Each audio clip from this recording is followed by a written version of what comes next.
നമസ്കാരം. Today at മലപ്പുറത്തിലേക്ക് സ്വാഗതം.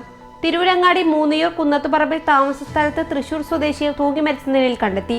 Moonniyur Kalathingalpara business സ്റ്റോറിലെ തൊഴിലാളി തൃശൂർ സ്വദേശി ബാലന്റെ മകൻ രമേശാണ് മരിച്ചത്.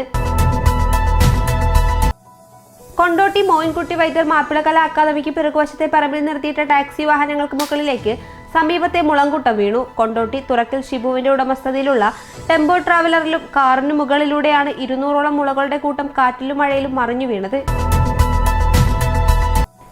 തിരൂർ കൂട്ടായിമംഗലം കടവിൽ അനധികൃതമായി മത്സ്യബന്ധനം ശ്രദ്ധയിൽപ്പെട്ടതിനെ തുടർന്ന് ഫിഷറീസ് വകുപ്പ് പരിശോധന നടത്തി.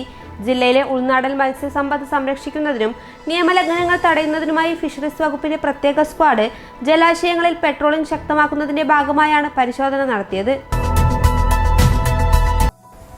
അരീക്കോട് താലൂക്ക് ആശുപത്രിയിൽ അത്യാഹിത വിഭാഗം ആരംഭിച്ചതോടെ സായാഹ്ന ഒപിയിലെത്തുന്ന രോഗികൾ ചികിത്സ ലഭിക്കാതെ വലയുന്നു. ജൂൺ 11-നാണ് ആശുപത്രിയിൽ അത്യാഹിത വിഭാഗം ആരംഭിച്ചത്. ഇതോടെ ആശുപത്രിയിൽ 24 മണിക്കൂർ ഡോക്ടറുടെ സേവനം ലഭ്യമായി. പക്ഷേ അടിസ്ഥാന സൗകര്യങ്ങൾ ഒരുക്കിയിട്ടില്ല. കുട്ടികൾ ലഹരിക്കായി മരുന്നുകൾ ദുരുപയോഗം ചെയ്യുന്നത് തടയാൻ ഷെഡ്യൂൾ H1, X വിഭാഗത്തിൽപ്പെട്ട മരുന്നുകൾ വിൽക്കുന്ന ജില്ലയിലെ എല്ലാ ഫാർമസികളിലും മെഡിക്കൽ ഷോപ്പുകളിലും CCTV ക്യാമറകൾ സ്ഥാപിക്കാൻ ജില്ലാ കളക്ടർ VR വിനോദ് ഉത്തരവിട്ടു.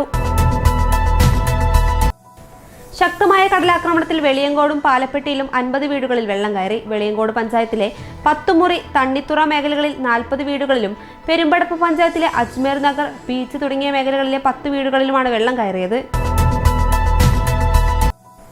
മുൻവർഷത്തേക്കാൾ 1.25 കോടി രൂപയുടെ അധിക വരുമാനം നേടി തിരൂർ റെയിൽവേ സ്റ്റേഷൻ. 38 ലക്ഷത്തിലേറെ പേരാണ് കഴിഞ്ഞ സാമ്പത്തിക വർഷം തിരൂർ റെയിൽവേ സ്റ്റേഷനിൽ നിന്നും ടിക്കറ്റ് എടുത്ത് യാത്ര ചെയ്തത്. ഈ വരുമാനത്തിനൊപ്പം പാഴ്സൽ സർവീസ് വരുമാനം കൂടി ചേർത്തതോടെ കഴിഞ്ഞ സാമ്പത്തിക വർഷം തിരൂരിൽ നിന്ന് റെയിൽവേക്ക് ലഭിച്ചത് 31,17,92,238 രൂപയാണ്. ബ്രാൻഡഡ് വാച്ചുകളുടെയും കണ്ണടകളുടെയും വ്യാജ പതിപ്പുകൾ തിരൂർ ഗൾഫ് മാർക്കറ്റിൽ വിൽക്കുന്നുണ്ടെന്ന പരാതിയെ തുടർന്ന് കസ്റ്റംസ് ഉദ്യോഗസ്ഥരും തിരൂർ പോലീസും 6 കടകളിൽ മിന്നൽ പരിശോധന നടത്തി. 8500 വ്യാജ വാച്ചുകളും 186 സൺഗ്ലാസുകളും കണ്ടെടുത്തു. ഡൽഹിയിലെ യുണൈറ്റഡ് ഏജൻസി കൊച്ചി കസ്റ്റംസിന് നൽകിയ പരാതിയുടെ അടിസ്ഥാനത്തിലാണ് പരിശോധന. വായനാ പക്ഷാചരണത്തിന്റെ ഭാഗമായി മഞ്ചേരി പബ്ലിക് ലൈബ്രറിയിൽ വിദ്യാർത്ഥികൾക്കായി വായനാ സലാപങ്ങൾ സംഘടിപ്പിച്ചു. ലൈബ്രറി കൗൺസിൽ മേഖലാ സമിതി കൺവീനറും പബ്ലിക് ലൈബ്രറി പ്രസിഡന്റുമായ NT ഫാറൂഖ് കുട്ടികളുമായി സംവദിച്ചുകൊണ്ട് പരിപാടി ഉദ്ഘാടനം ചെയ്തു.